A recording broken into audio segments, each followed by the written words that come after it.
Nobody ever really measures what the children really know.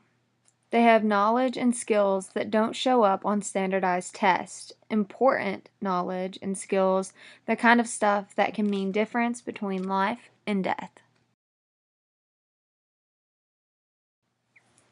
I've taught all kinds of kids, rich ones, poor ones, white ones, black ones. Some of the smartest youngsters I've worked with have been right here in this community, but a lot of the time they don't believe in themselves. School saps the life out of them. You want to see intelligence walking around on two legs?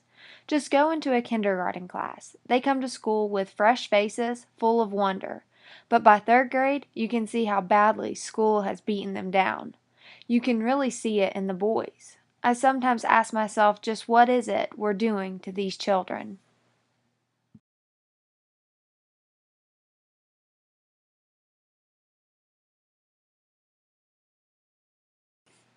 I know it seems old-fashioned, but I believe the students benefit from the structure.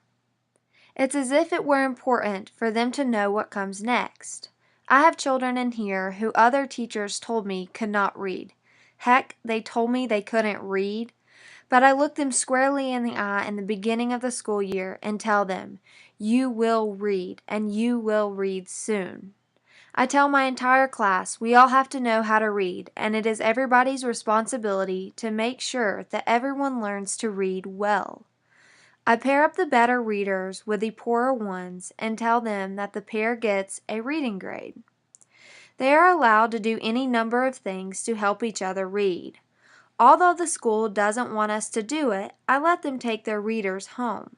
I also use some of those old, out-of-date Basils at home readers for them. All students have a reading log in which they list what they read aloud to their parents the night before. The parents sign the logs. I award prizes for completing the reading logs. You may have noticed how quiet things got when the reading lesson began. I'm pretty easygoing about a lot of things, but I keep my reading time sacred.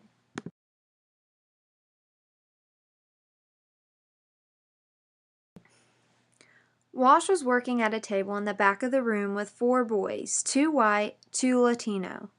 As I settled into a chair near Walsh's group, I could hear him trying to explain how to change an improper fraction into a mixed number. None of the students seemed to be paying attention to him. 2 of the boys were poking each other with pencils. Another was listening to his Walkman, although he denied it when questioned about why he had his hat pulled down over his ears. The 4th boy was staring out the window. After Walsh finished his explanation, he called on one of the pencil pokers to solve a problem. The boy seemed to have no idea what to do. When asked if anyone could help, none of the others responded.